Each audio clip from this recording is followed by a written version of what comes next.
was an owl biologist working at Caltech with barn owls. And the Department of Fish and Game brought in a little baby owl, just, you know, hardly any feathers, totally helpless, blind, couldn't lift his head, just couldn't move and scurry around. You know, a baby bird, but a huge one, and looked like a pterodactyl. And they said, he can't be rehabilitated to the wild because he has nerve damage in one wing, and we think he may learn to fly someday, but he'll never have the strength and endurance to be able to hunt and live in the wild. So we need someone to take him on, because all the zoos are swamped with injured, unreleasable owls and birds of prey. And all the raptor centers are swamped, and we need someone that would take him for the rest of his life. And I said, well, how long would that be? And they said, about 15 years. And I had always wanted to be Jane Goodall when I grew up, and I always pictured that I would go out to a jungle, find my species, and then work with that species for the rest of my life. Well, I had already found my species, which was the barn owl. I fell in love with them.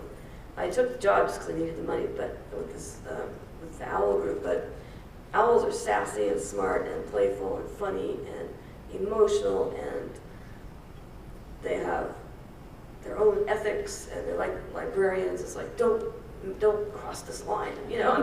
they're just fun. I really like them. I'm still just completely smitten with them.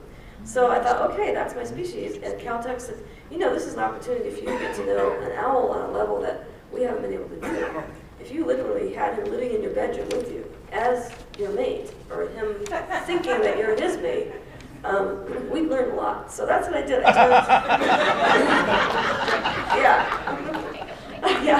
I turned my room into an aviary, and it was just an aviary with a bed stuck against the side. And I lived that way for 19 years. And I killed his mice for him every day. And indeed, he decided I was his mate.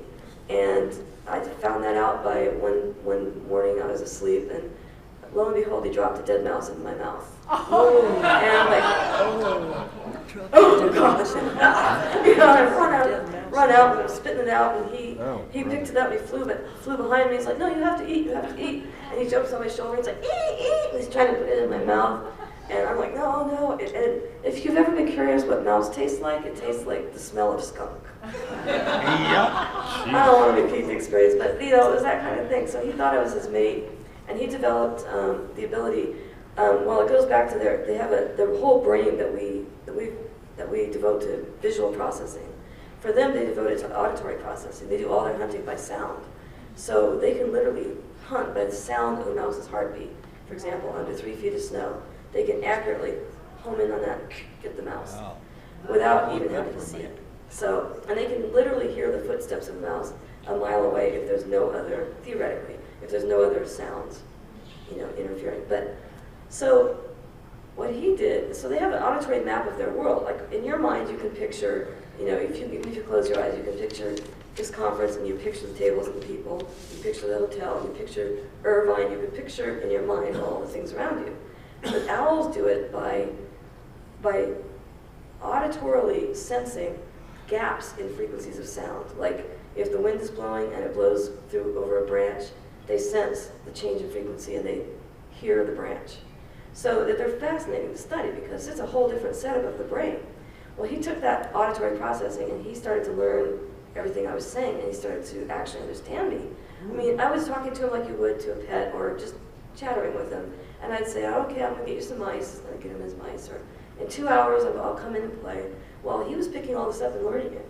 And pretty soon he understood most of what I was saying, more than a dog would. And but then he made the logical leap across from that to understanding that it was somehow understanding there was a symbolic language and creating his own symbolic language. So like he took his begging sound and he made about 20 variations that meant very specific things, like I want a mouse or I want a magazine.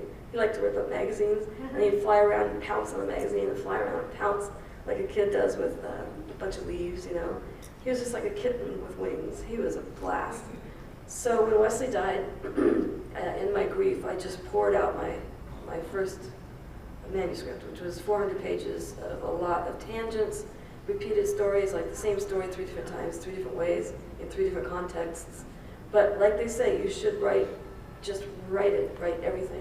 And later, I read Stephen King's book called On Writing, and I think that's the best book I've ever read about writing, because his process is exactly that. He says, just write a shitty manuscript, just pour it out, And the way I think of it is, you can't make bricks until you've made mud. So you've got to pour out your water, your creativity onto the dirt and stir it all up, and it's messy and there's gunk everywhere. But now you have the material to make the bricks. So I came here, and Sally was patient enough to pour through. Actually, she had said for her submission criteria, 1 chapter.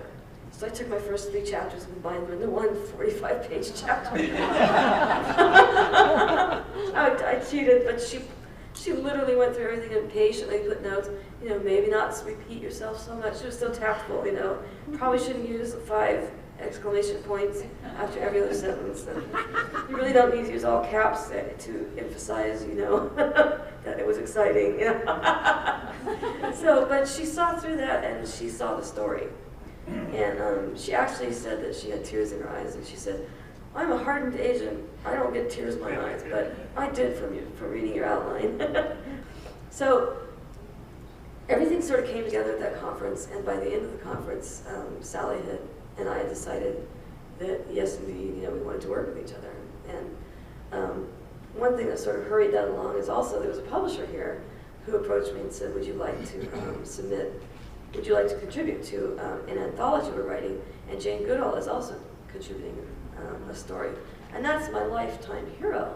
So I was like, yes, yes, yes. And just as it happened, Sally walked up. I said, "Do I need an agent? Sally, are you my agent now or what?" And she said, "Yes." Yeah.